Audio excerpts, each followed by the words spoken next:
Bien, pues estamos en esta mañana con el doctor Gustavo Ruiz Ibarra, quien pues es oncólogo especialista.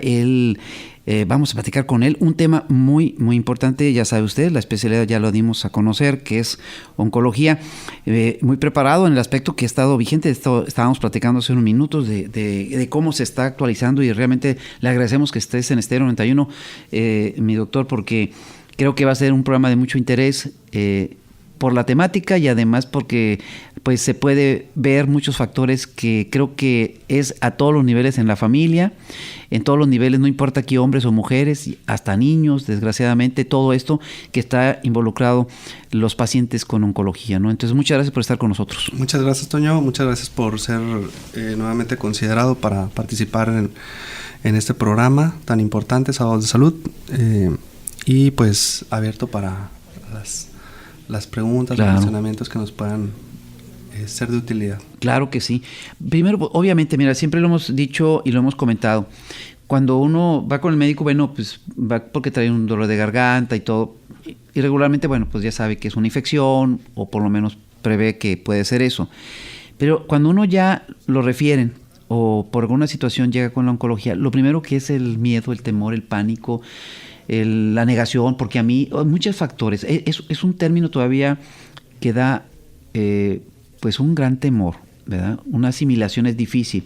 Yo me imagino que pues tú lo tratas muy cotidianamente con los pacientes que van específicamente contigo.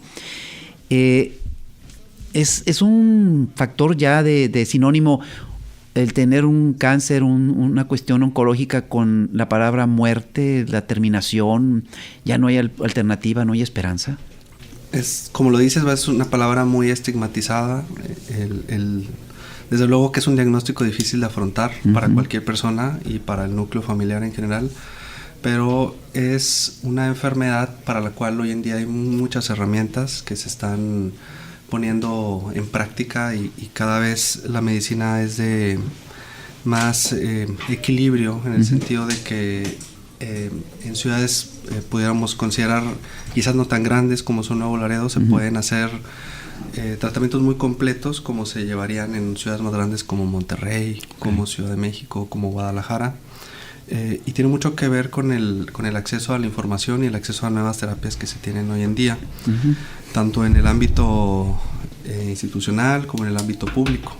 Entonces es difícil afrontar la palabra por el estigma que existe, ¿verdad? Y creo que hay muchos factores que contribuyen a ello.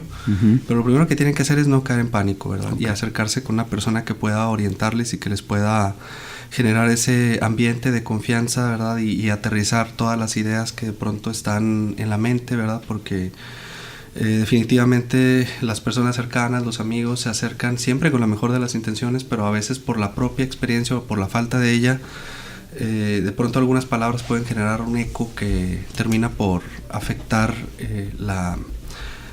en buena medida la expectativa que se puede tener sobre la enfermedad. Hay pacientes que de pronto al tener el diagnóstico se niegan a acercarse a buscar atención médica, y entonces dejan pasar tiempo, y cuando ese tiempo se llega, pues es más complejo abordar la enfermedad. Entonces entiendo que es parte del duelo, pero es muy importante afrontarlo para después ir sobre los pasos y que la marcha nos vaya guiando, ¿verdad?, hacia donde nos dirigimos. Mucho se dice que, como dicen, oportunamente, mientras más pronto se atienda, es más la factibilidad de resolver la situación. La atención es importante, por eso lo que comentas, dice, no hay esperanza, me voy a esperar, y a veces logras llegar cuando el tiempo ya avanzó también, y la enfermedad también, me imagino. Correcto, sí, definitivamente, incluso implementando estrategias de detección oportuna en el país, que tenga acceso a todas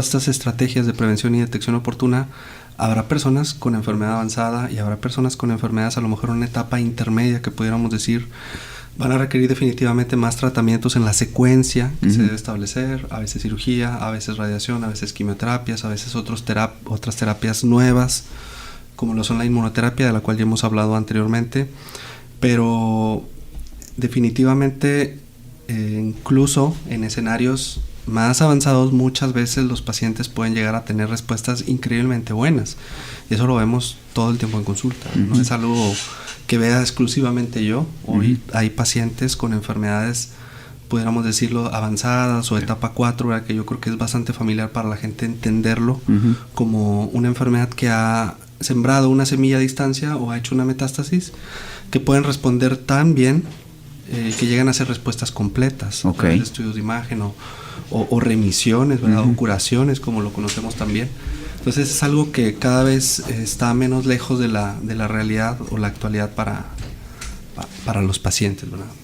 Mira, se empiezan a manejar ciertos términos que algunos yo sé que los identifican radioescuchas. Quizás vamos a tener que reiterar algunos términos para que estos programas que nosotros hacemos es con la finalidad de cultivar, de educar, ¿verdad?, sobre el área de la medicina, no para que se automediquen ni mucho menos para que tengan diagnósticos, sino que porque la consulta tiene que ser directamente con ustedes. Cada paciente es diferente y lo hacemos en reiteradas ocasiones porque muchas veces quisieran ver una respuesta de alguna situación que se da en lo personal.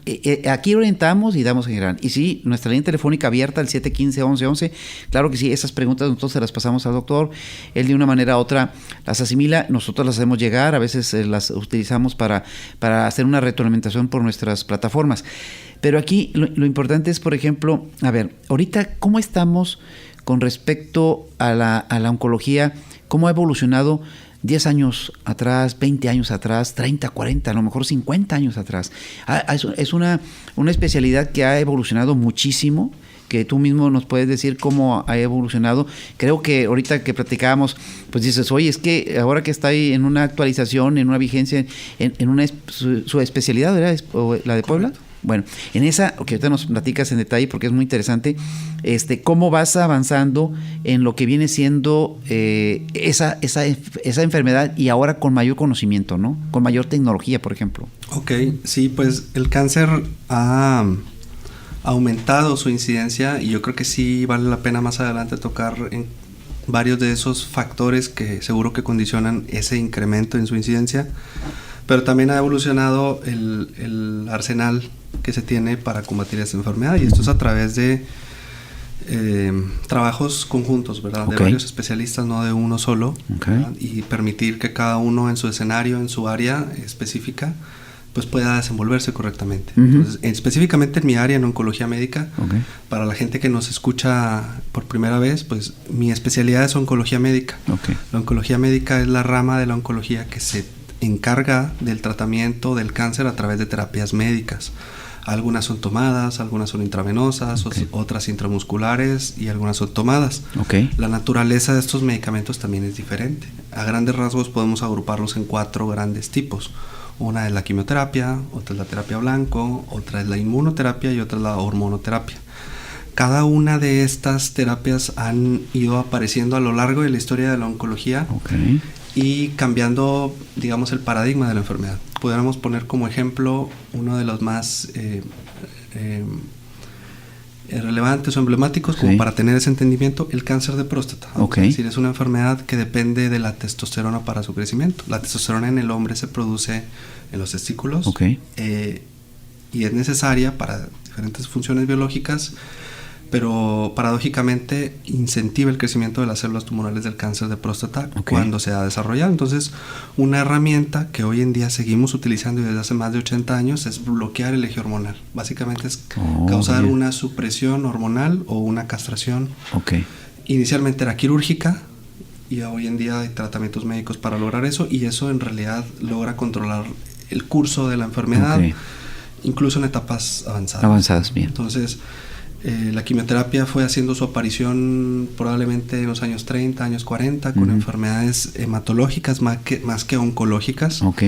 Y en algún momento incluso estábamos en el punto en el que nos planteamos qué tan conveniente era utilizar este tipo de tratamientos para enfermedades que sabemos que son agresivas, como el cáncer de pulmón, como el cáncer de páncreas, que son de entrada enfermedades que suelen diagnosticarse en etapas avanzadas, pero gracias a los avances en estos tratamientos y en la medicina de precisión, hoy en día hay pacientes, por ejemplo, de cáncer de pulmón avanzado o metastásico, que tienen registros de seguimiento de más de 5 años en control con enfermedades, conviviendo con la enfermedad, volviéndola crónica a través de alguna pastilla, de tratamientos que son bastante inofensivos para la mayoría de los pacientes, siempre y cuando esté indicado, o la inmunoterapia, que también puede darnos un control larguísimo con excelente tolerancia.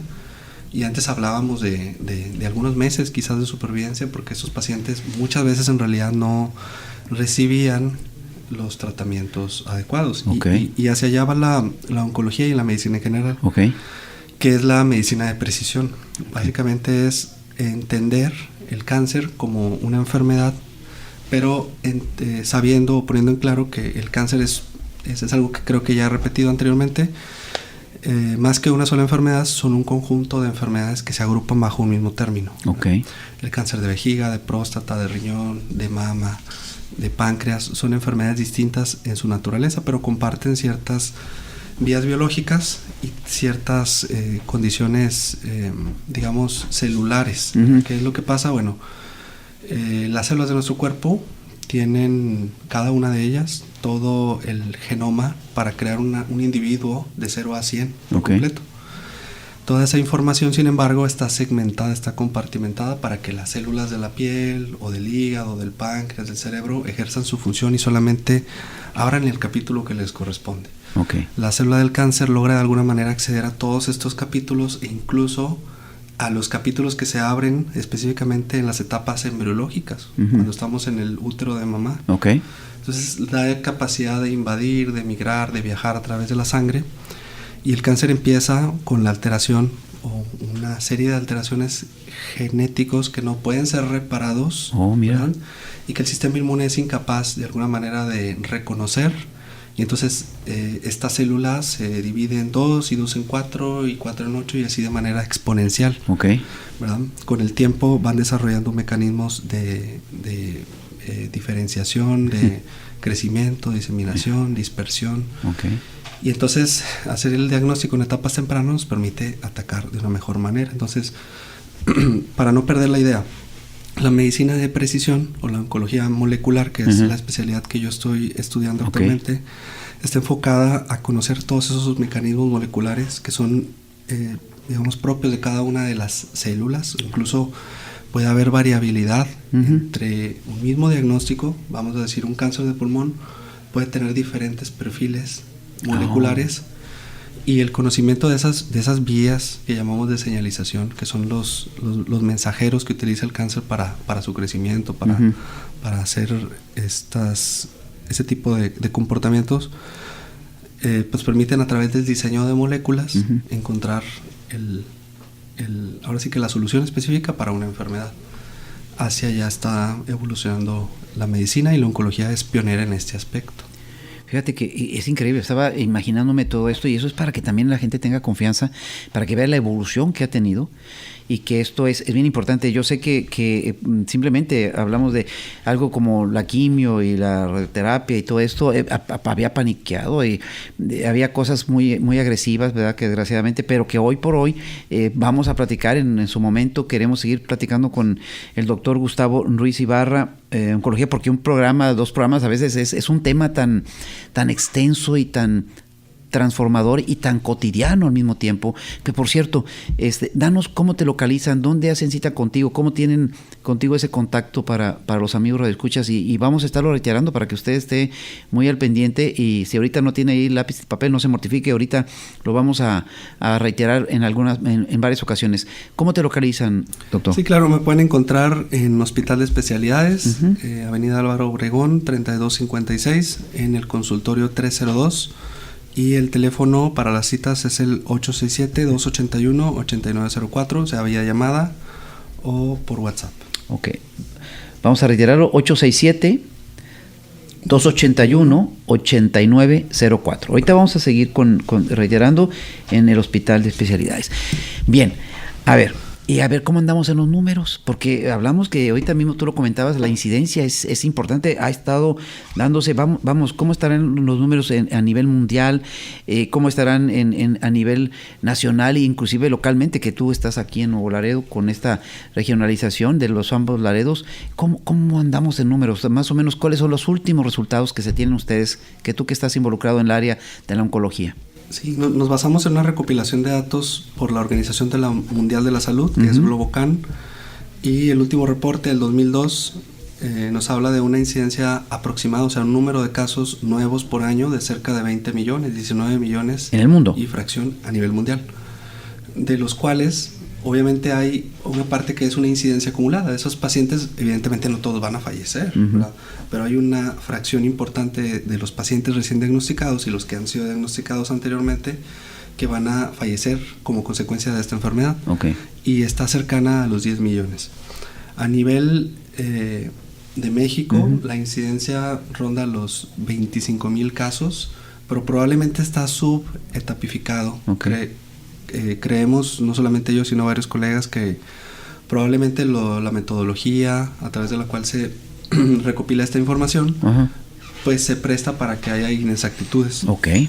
Entonces, seguro que la incidencia es mucho mayor. Y si hablamos a nivel global, a nivel mundial, el cáncer más común es el cáncer de mama, le sigue cáncer de pulmón, después próstata y colon. En México es cáncer de mama el número 1, está cáncer de próstata probablemente como número 2, seguido de colon. Pulmón queda relegado, pero también está como un tumor de una alta incidencia, el cáncer de cervix. Okay. Que es un tipo de tumor que sabemos está relacionado con la presencia de un virus, okay, que es el virus de VPH. Y sobre todo hace referencia a que pues prácticamente todas estas enfermedades que he comentado, cáncer de mama, cáncer de pulmón, cáncer de próstata, cáncer de colon, cáncer de cervix, son tumores para los cuales existen pues bien implementados estrategias para detección oportuna. Okay. No hablamos de prevención, eso es un tema aparte, pero sí de detección oportuna, es decir, es mucho mejor encontrar este diagnóstico, si voy a tener que encontrarlo en etapa temprana, porque va a requerir menos tratamientos y seguro que va a tener menos efectos derivados de ello, y va a tener un mejor pronóstico, un menor riesgo de una recaída. Claro.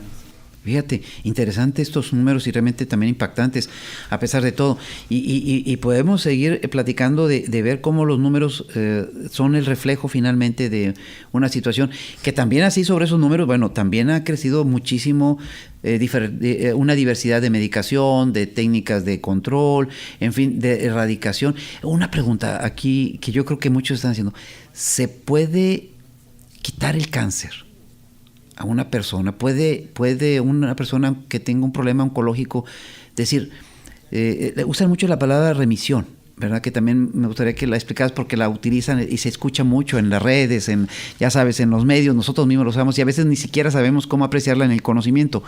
Pero sí se puede decir, esta persona ya está fuera de toda probabilidad de que vuelva otra vez a caer, o hay que estar siempre en esa vigilancia permanente. Bien, cuando hablamos de cáncer en etapas tempranas como la etapa 1 o etapa 2, muchas veces la cirugía puede ser por sí misma curativa. En ocasiones puede requerir radioterapia o algún tratamiento de quimioterapia o algún tratamiento adicional con la intención de disminuir el riesgo de recaída. Ese riesgo de recaída ni siquiera en un paciente con etapa 1 va a ser cero. Cuando hablamos de pacientes con etapa 3, y estoy hablando de manera muy general, generalmente damos tratamientos antes de la cirugía, o muchas veces la cirugía no está contemplada y se dan tratamientos de radiación, con quimioterapia o radiación sola, por factores que quizás más adelante vale la pena ir desglosando. Pero cuando hablamos de pacientes en etapa 4, normalmente el estigma es que la enfermedad no se va a curar, ¿verdad?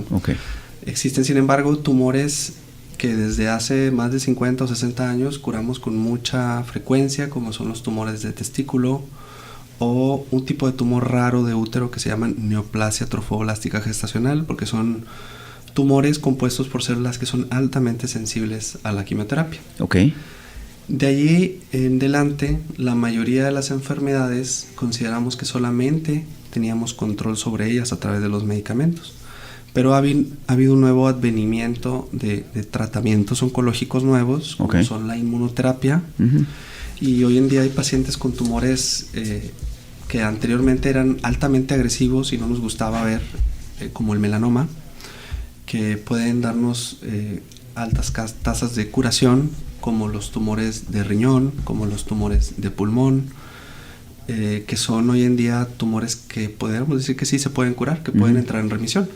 Ahora, normalmente usamos diferentes parámetros para evaluar este aspecto y son parámetros clínicos, parámetros de laboratorio o marcadores tumorales, que vale la pena ahorita recalcar un poquito qué es un marcador tumoral, y estudios de imagen, como son la tomografía. Es casi que un estándar llevar un control o un seguimiento de todo paciente con cáncer a través de una tomografía, que es una radiografía en 3 dimensiones. Nos permite ver con muchísimo más detalle algún aspecto que de pronto pues no vamos a poder ver a través de un estudio convencional, como una radiografía o un ultrasonido. Okay. Bien.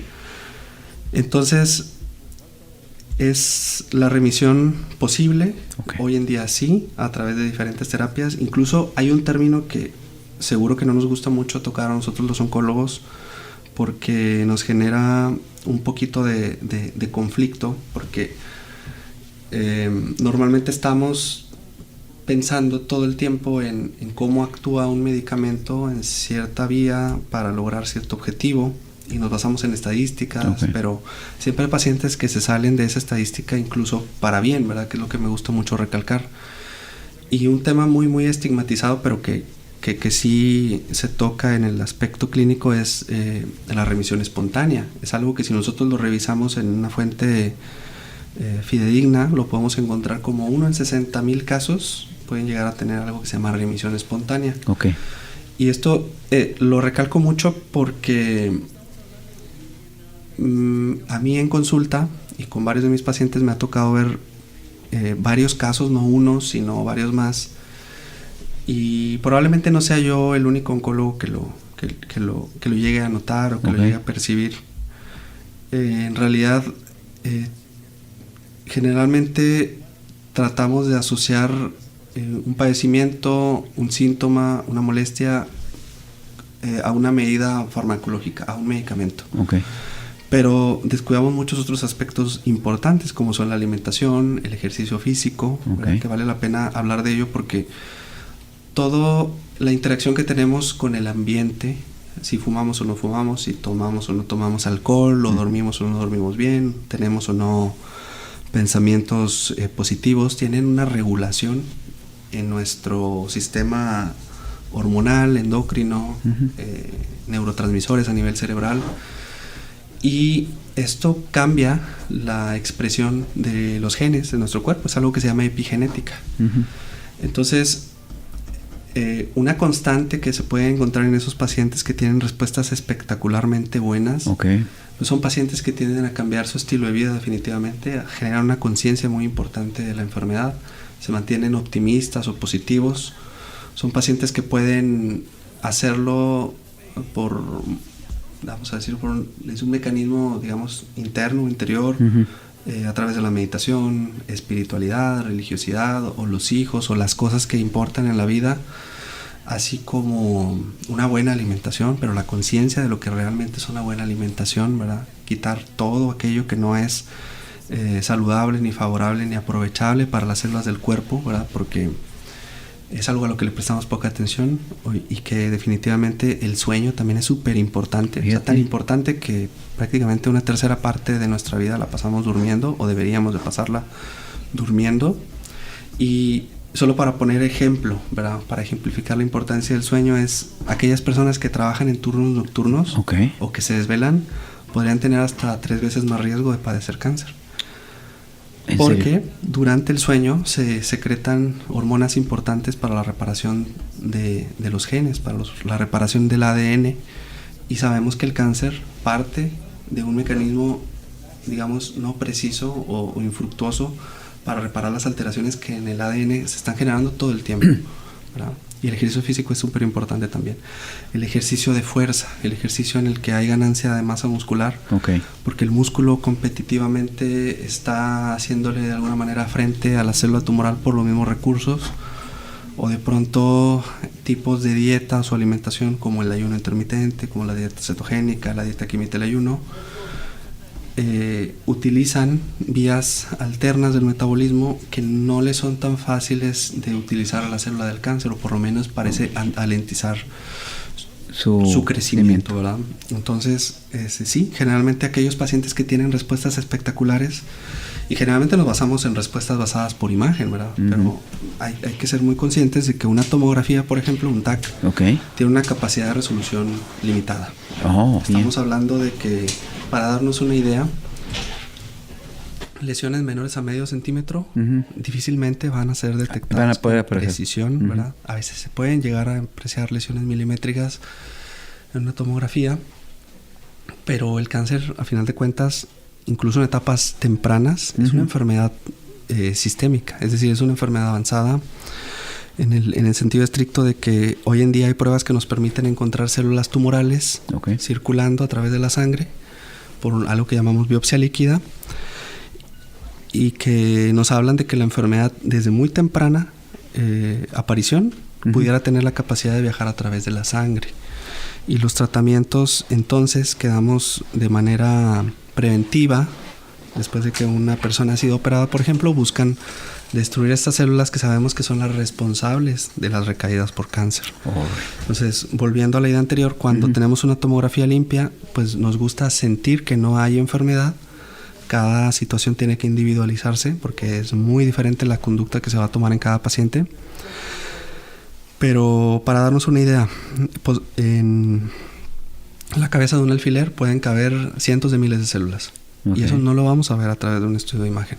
Hay estudios más precisos que son avanzados en este aspecto, como el PET, la tomografía por emisión de positrones, que no nada más nos detecta lesiones, sino que puede detectar el metabolismo de las células tumorales. Es de bastante ayuda, pero igual no hay un estudio que tenga una precisión absoluta a la hora de detectar si existe o no enfermedad. Pero sí hay pacientes que son largos supervivientes y que terminan por curarse de enfermedades incluso en etapas avanzadas. En estos escenarios no constituyen la mayoría de los pacientes, pero sí es algo que todos como oncólogos hemos llegado a ver. Híjole, pues ya verdad es que estoy en una explicación muy clara, digo, y qué bueno que tienes esa facilidad. Y el doctor Gustavo Ruiz Ibarra, oncólogo, que realmente está platicando con nosotros en Sábado de Salud, y realmente, digo, nacen, aquí tengo una relación de preguntas que la verdad nunca me imaginé, y como ya nos has explicado lo evolucionado que ha estado, no solamente el tratamiento, sino la misma enfermedad esta, cómo la han podido estar detectando, aún con la limitante, que parece increíble, como dices, una célula que sea de tamaño o un tumor, vamos, micro, casi de tamaño de una cabeza de un alfiler, pues será difícil, pero todo tiene que ver. Y algo que llamó mucho la atención en lo personal, entonces, hay alimentos que, por ejemplo, están propiciando algo, hay parámetros de nutrición que estamos hablando también, el mismo ejercicio que ahora lo hacemos menos, lo practicamos menos, ahora pues usamos más el vehículo, usamos cuestión de transporte mucho más rápido, la tecnología, en fin, nos ha llevado muchas cosas, pero combinado con la alimentación, creo que ha sido un shock en cuanto a hacer una chispa que ha dado una explosión. En esto es importante esos dos factores, por lo que veo, la alimentación. Sí, son muy importantes. Y por ejemplo, si nosotros visualizáramos lo que llamamos pirámide alimenticia, vemos que en esa pirámide alimenticia, en su base, existe, por ejemplo, las harinas, los panes, los granos, los cereales integrales, y es hoy en día el predominante en términos porcentuales de la dieta, de la alimentación que llevamos diariamente, ¿verdad? Sí. Y pareciera que en realidad estos alimentos no son tan buenos en las cantidades que los consumimos con regularidad, porque hablamos de algo que se llama índice glicémico, que tiene que ver con cuando yo consumo uno de estos alimentos, qué tan alto se dispara el azúcar o la glucosa en mi sangre, y qué tanto daño esa glucosa disparada o mantenida en sangre está generando daños colaterales en mi cuerpo, o está desgastando todos esos sistemas que tiene el cuerpo naturalmente para amortiguar esa elevación de glucosa, ¿verdad? Y tiene que ver con el síndrome metabólico, con el sobrepeso, con la obesidad, con la diabetes, ¿verdad? Entonces, todas estas son enfermedades crónicas que están ligadas, desde luego, que a la alimentación. Es muy difícil estimar en qué porcentaje están relacionadas. pero seguro que tiene mucho más que ver de lo que hoy en día aceptamos, ¿verdad? Y hay alimentos que de pronto se han estigmatizado muchísimo, ¿verdad? Como el huevo, como la carne, que yo creo que sí tendríamos que replantear quizás las cantidades o con qué alimentos combinamos cuando hablamos de nutrición y cuando hablamos de prevención de enfermedades. Hay también aspectos muy importantes. Por ejemplo, las grasas también han sido estigmatizadas por mucho tiempo, ¿verdad? Pero hay grasas que son muy dañinas y que tenemos ahora sí que en casa y que consumimos todo el tiempo. Son principalmente los aceites, ¿verdad? Los aceites vegetales que usamos son altamente dañinos e inflamatorios. Y a final de cuentas, como te digo, Toño, todo lo que hacemos en nuestro día está regulando constantemente la expresión de genes o vulnerando algunos genes que son importantes para mantener intacta la integridad del genoma, para que no se viole ese transcripto, ese código de genes, ¿verdad? Y que cada una de las células de nuestro cuerpo ejerza la función que le corresponde y que ninguna se salga de control.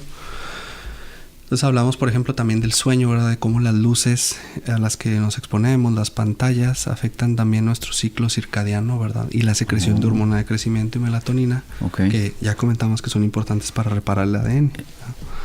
Hablamos también del ejercicio, o la falta de ejercicio también predispone a todas estas enfermedades. Entonces, y yo lo he visto recientemente, ¿verdad? Específicamente he empezado a incentivar a varios de mis pacientes a hacer ejercicio de fuerza, y la verdad es que hay cambios importantísimos en el paciente. El paciente lo nota en su estado de ánimo, su estado general de salud, la energía, las respuestas a los tratamientos. Hay evidencia de que son más contundentes, que son más profundas las respuestas en términos de reducción de la carga tumoral. Bien. Entonces es algo difícil y más que le prestamos tan poca importancia, pero tiene toda la importancia o más incluso que los propios medicamentos en algunas ocasiones. Bien, mira. Porque hay veces que algún paciente recibe algún tratamiento o alguna serie de tratamientos de, vamos a decir, quimioterapia, ¿verdad? Entonces pensamos que con eso ya disminuimos por completo o en absoluto el riesgo de recaída. Entonces teóricamente destruimos esas células microscópicas dispersas, potencialmente presentes en sangre o en algún tejido, que sabemos que son las responsables de la recaída, pero le prestamos muy poca importancia al tema de salud, al tema de metabolismo, al tema del ejercicio, de la actividad física. Y hay estudios donde, por ejemplo, las personas que tienen algún grado de sobrepeso o obesidad, estoy refiriéndome a sobrevivientes de cáncer, tienen 3 veces más riesgo de tener una recaída que aquellas personas que, por ejemplo, tienen un estilo de vida saludable, hacen ejercicio, mantienen un peso adecuado, una relación de masa muscular correcta. Entonces, yo creo que hacer muy consciente a la gente, tanto quienes han pasado por esto o pasan por esto actualmente, como para quienes no han pasado por esta enfermedad, pero desde luego que no quieren hacerlo, la importancia que tiene incorporar hábitos de salud. Fíjate que hablas de cosas interesantes y se nos va muy rápido el tiempo, no vas a creer, pero ha ido avanzando mucho. Yo quiero que ahorita también nos hables sobre cómo te van a localizar y todo. Y algo que de las cosas y términos, estoy seguro que lo han escuchado también, es importante aclarar qué características tiene, por ejemplo, o por qué este término que usaste y que se ha vuelto muy, muy cotidiano últimamente, lo he estado escuchando mucho, el ayuno intermitente, que le llaman, a veces mal aplicado, también tiene su ciencia en cuanto a su metodología de cómo hacerlo, porque no es hacerlo nomás, dejar de comer así todo un santo día y ahí ya hizo uno la solución de un problema que traes, y no es eso. Ahorita que no te dais, ¿cómo te localizan? De nueva cuenta, yo sé que están esperando cómo llamarte y cómo comunicarse contigo. Sí, Toño, me pueden localizar en Hospital de Especialidades, Avenida Álvaro Obregón, 3256. al teléfono 867-281-8904. Ok, bien. Ahorita lo vamos a reiterar de nueva cuenta, ya casi para cuando terminemos este espacio y que esperamos volver a tener la presencia del doctor Gustavo Ruiz Ibarra. A ver, el ayuno intermitente, que ya ves que a veces que ahorita con la de las redes aparece que en TikTok, en el Instagram, que en el Face y te dicen, no, hay que tomar puro jugo verde toda la mañana y toda la tarde y hasta el día siguiente ya usted desayuna o puede comer lo que quiera. O a veces, no, pura agua en toda la noche y en la mañana ya puede usted comer lo que quiera. A ver, ¿cuáles o hay diferentes tipos de aplicaciones de ayuno intermitente? Porque lo vemos que es un elemento importante preventivo que ayuda además también a los pacientes que ya están en tratamiento. A ver, yo sé y reiteramos, a lo mejor si es así, yo soy la persona que puede pensar que hay diferentes, se aplica de diferente manera los tiempos, los horarios, los espacios, el ritmo de la semana, cuántas veces sí, cuántas veces no, a lo mejor sí 7 veces, o una semana sí, una semana no, ya no detallar, depende del paciente, de la edad, de las características, etcétera, etcétera. ¿Qué es el ayuno intermitente? Sí, así a grandes rasgos y aterrizadamente, ayuno intermitente es: limito mi periodo de alimentación a algunas horas en el día. Okay.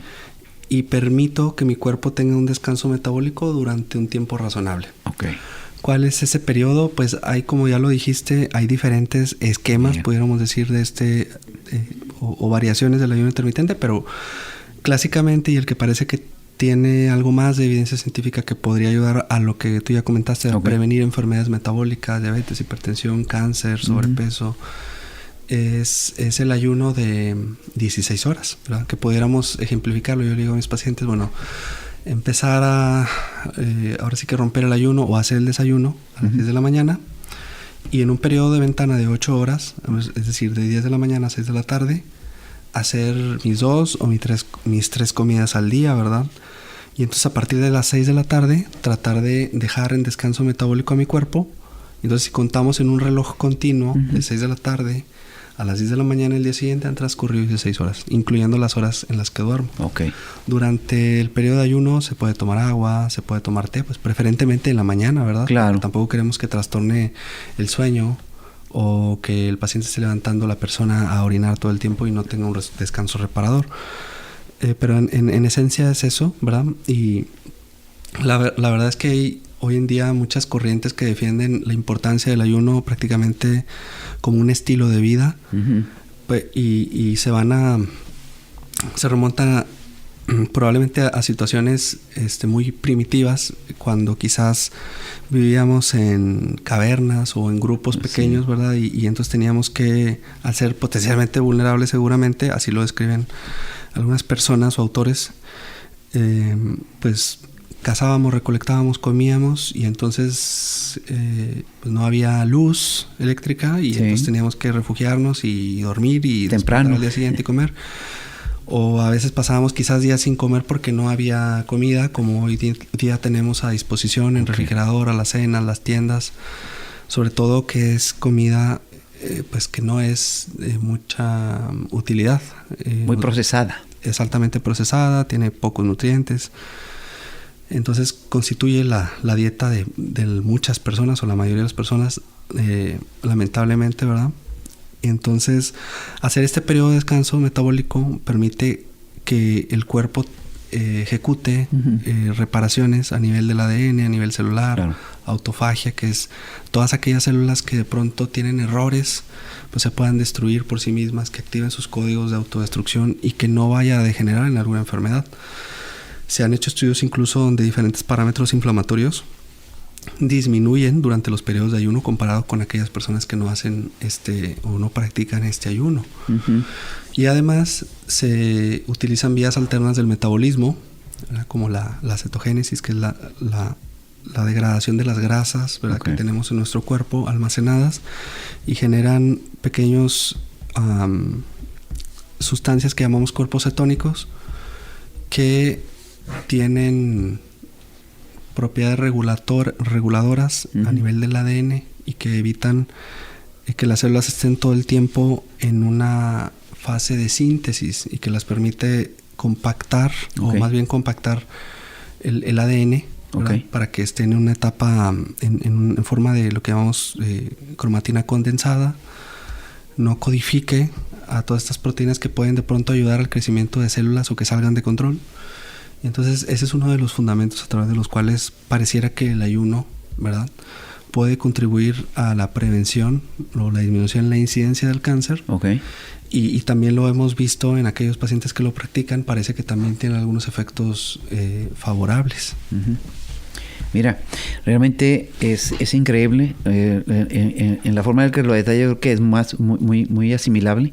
Te agradecemos esa oportunidad que nos das de tener esa comunicación con los radioescuchas. Ya nos ganó el tiempo.